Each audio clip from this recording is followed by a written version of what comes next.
നമസ്കാരം. ആയുർജീവനത്തിലേക്ക് സ്വാഗതം. നമ്മുടെ ഇന്നത്തെ വിഷയം സ്ത്രീകളിലെ വന്ധ്യതയാണ്. കുട്ടികൾ ഉണ്ടാകണമെന്ന ആഗ്രഹത്തോടു കൂടി ഒരു വർഷം സഹവസിച്ചിട്ട് ഗർഭനിരോധന മാർഗങ്ങൾ ഉപയോഗിക്കാതെ ഇരിക്കുകയും ചെയ്യുമ്പോൾ കുട്ടികൾ ഉണ്ടാവാതിരിക്കുന്നതാണ് വന്ധ്യത. ആധുനിക ജീവിതശൈലിയുടെ ഭാഗമായി വന്ധ്യതയ്ക്ക് കാരണമാകുന്ന പല പ്രശ്നങ്ങളുമുണ്ട്. ഏറ്റവും പ്രധാനം ആർത്തവ തകരാറുകളാണ്.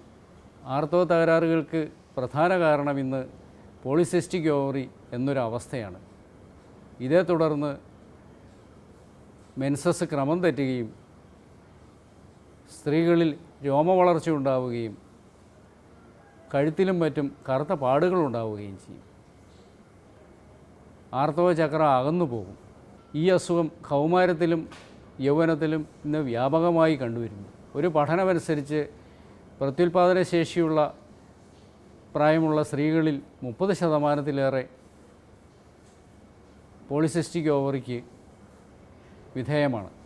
മറ്റു ചില ഹോർമോണുകളും ആർത്തവ തകരാറിന് കാരണമാകുന്നുണ്ട്. ഒന്ന് ഹൈപ്പോതൈറോയിഡിസം. തൈറോയ്ഡ് ഹോർമോണിൻ്റെ അപര്യാപ്തത ആർത്തവ ചക്രം തെറ്റുവാനിടയാക്കുന്നു. ഇതുകൂടാതെ പ്രൊലാക്റ്റിൻ എന്ന ഹോർമോണിൻ്റെ അളവ് വർദ്ധിക്കുന്നതും വന്ധ്യതയ്ക്ക് കാരണമാകുന്നു. അമിതവണ്ണവും ഡയബറ്റീസ് നേരത്തെ ഉണ്ടാകുന്നതും വളരെ നേരത്തെ മെൻസസ് ആരംഭിക്കുക, അതായത് 10 വയസ്സിൽ താഴെ തന്നെ മെൻസസ് ആരംഭിക്കുന്നതും പിൽക്കാലത്ത് വന്ധ്യതയ്ക്ക് കാരണമാകുന്നതായി നിരീക്ഷണങ്ങളുണ്ട്. വന്ധ്യതയുടെ പല കാരണങ്ങളും മാതാപിതാക്കളുടെ അവബോധമില്ലായ്മയിൽ നിന്നാണ് ഉളവാകുന്നത്. പ്രത്യേകിച്ച് പെൺകുട്ടികളിൽ തെറ്റായ ആഹാരശീലങ്ങൾ രൂപപ്പെടുക. ഇത് നമ്മുടെ നാടിൻ്റെ ഇന്നത്തെ ഒരു പ്രത്യേക അവസ്ഥ വിളിച്ചോതുന്നു. കാരണം കുട്ടികളുടെ ഭക്ഷണം പലപ്പോഴും തീരുമാനിക്കുന്നത് കുട്ടികൾ തന്നെയാണ്. ശരീരത്തിൻ്റെ ആകമാനമുള്ള ആരോഗ്യത്തേക്കാൾ ഉപരിയായി നാവിൻ്റെ താൽക്കാലികമായ ടേസ്റ്റ് മാത്രമാണ് പലപ്പോഴും ആഹാരം സെലക്ട് ചെയ്യുന്നതിൽ മാനദണ്ഡമായി തീരുന്നത്.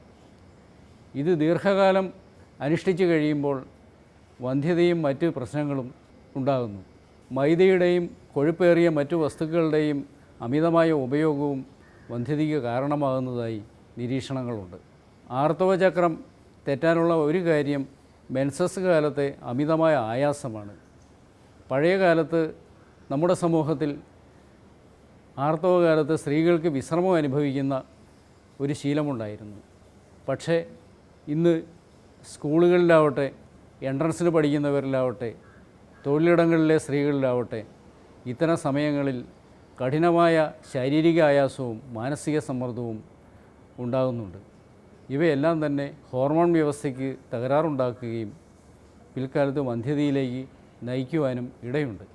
ഇറുകിയ വസ്ത്രങ്ങൾ, പ്രത്യേകിച്ച് ഗുഹ്യഭാഗത്തെ താപനില വർദ്ധിപ്പിക്കുന്ന തരത്തിലുള്ളത്, ജീൻസ് പോലുള്ള വസ്ത്രങ്ങൾ ദീർഘകാലം ഉപയോഗിക്കുമ്പോഴും വന്ധ്യതയ്ക്ക് കാരണമായിത്തീരുന്നു. സ്ത്രീകളിലെ രക്തക്കുറവാണ് മറ്റൊരു കാരണം.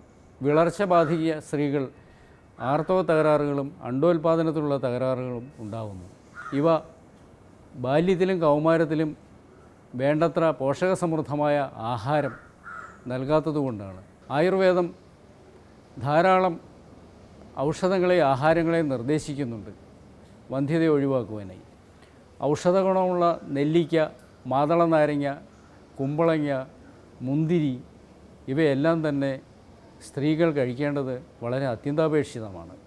ഇനി മറ്റൊരു വിഷയമായി ആയുർജീവനത്തിൽ വീണ്ടും കാണാം. നമസ്കാരം.